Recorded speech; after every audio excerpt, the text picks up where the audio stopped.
पता किया कि फलना हॉस्पिटल है और कहा यहाँ से कि उनका जितना कर सकते हो मदद कर दो।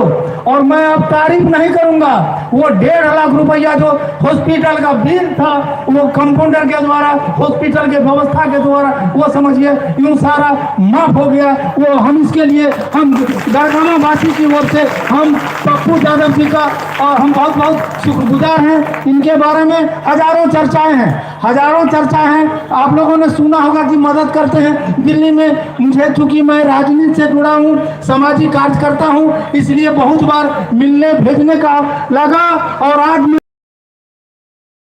तो हजारों लोगों का काम, चाहे वो दिल्ली का एम्स हो, जंग हो, चाहे सेक्रेटरी के यहाँ हो, वो सेक्रेटरी के यहाँ हो, सिर्फ जाना इनके यहाँ रहने का व्यवस्था, खाने का व्यवस्था, समूचा व्यवस्था इनके द्वारा आज भी होता है। जब ये नहीं है सांसद, अब हम लोग कामना करते हैं कि ऐसे लोगों को सिर्फ सांसद नहीं, इससे ऊपर की कुर्सी पर बैठना चाहिए, ताकि इस इलाके का एक उद्धार हो जाए। कि सिर्फ कह दे कि हम अररिया के रहने वाले हैं।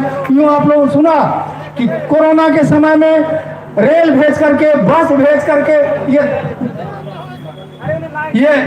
लोगों को वहां से घर तक बुलाने का काम किया, जबकि यूपी की सरकार ने मना किया, दिल्ली की सरकार ने मना किया, लेकिन इन्होंने रिस्क खेल करके अपना जेब से पैसा करोड़ों रुपया खर्चा करके तमाम लोगों को जीने का। और बाढ़ के अंदर में मैंने देखा, बाढ़ के अंदर में चेक तो भेज ही दिया नहीं, तो बाद में 5 महीने के लिए जब वो एम्बुलेंस मंगाए, रोडी जी का जो एम्बुलेंस सीने और अस्पताल, 7,000 लाश अकेले जलाए, अकेला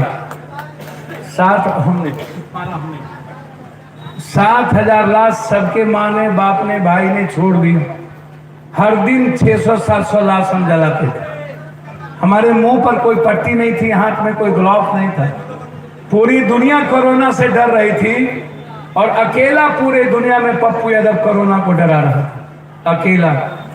12 दिन पटना में हम सोए रहे, सीएम सोए रहे, सब सोए रहे, लेकिन पटना के एक एक घर को खाना पहुंचाए। पटना डूब गया था। पटना उम्मीद नहीं कर रहा था कि हम बच पाएंगे। यदि पप्पू यादव नहीं होता तो शायद उस पटना में एक भी आदमी, मुझे याद है वो रात जब हम जेसीबी, जब ड्राइवर हार गया, थक गया कि मैं नहीं जाऊंगा, मैं खुद गाड़ी चला के, जेसीबी चला के 3-3 महिला से बेटियों को, बच्चों को निकाल कर स्टेशन ले जाते थे और हर शहर हम लड़कों को भेजते थे।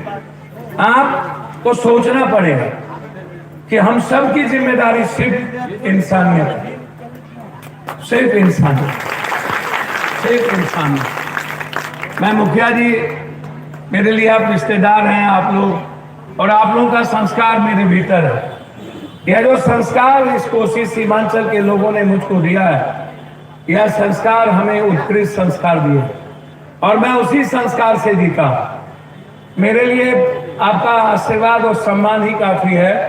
भरोसा रखिएगा, नीतीश कुमार का भी फोन जाएगा, पप्पू यादव का भी फोन जाए किसी अस्पताल, पप्पू यादव के फोन से 7 लाख रुपया छोड़ेगा, नीतीश के फोन से 1 रुपया नहीं छोड़ेगा। ये याद रखिएगा। यही फर्क है पप्पू यादव और नीतीश कुमार में, यही फर्क है हिंदुस्तान के पीएम और पप्पू यादव में। और हम 7 लाख रुपया छोड़वाते नहीं हैं। हर दिन सुबह से 4 बजे तक ये मैं ढूंढता हूँ, क्या किसी को कहीं संकट तो नहीं है, क्या कोई परेशान तो नहीं है। सोशल मीडिया पर खोजते रहते हैं। रात के 4 बजे तक मैं देखता हूँ कहीं किसी की घटना तो नहीं घटी, क्या मुझे वहां जाना तो नहीं चाहिए। मैं 12 घंटे के अंदर हर मर्डर, हर घटना में पहुंचने का प्रयास करता हूँ। चाहे आपके यहाँ 2 बच्ची मर गई हो कोरोना में, सिर्फ 2 बच्ची माँ बाप मर गया, मैं आ करके जेल से निकलने के बाद उसको 2 लाख रुपया दे के गए कि तुम जियो, तुम पढ़ो। बगल में ही कोई कुशवाहा जाती है, रानीगंज में था। इसीलिए जो मेरी जिम्मेदारी, जो दायित्व है, जो संस्कार इस फारबिसगंज, अररिया, खुर्दा, मधेपुरा, पूर्णिया ने दिया है और जो बुजुर्गों ने जिस लायक बेटा बनाया है, वह मेरे लिए, मैं अत्यधिक खुशी हूँ कि हमारे बुजुर्गों ने जो पप्पू बना करके बेटा को पैदा किया, यही मेरे लिए बहुत धन है। मैं जाना चाहूँगा, मैं विदा लेना चाहूँगा। मेरा कार्यक्रम है, 2 जलसे हैं, फिर कई चीज़ें हैं, खाना मना छोड़ दी। हमार बात माना, खाना बात माना, चाचा हमार खाना छोड़ रहा, हमार बात माना। सरपंच साहब सुनिए ना, अरे बात सुनिए ना,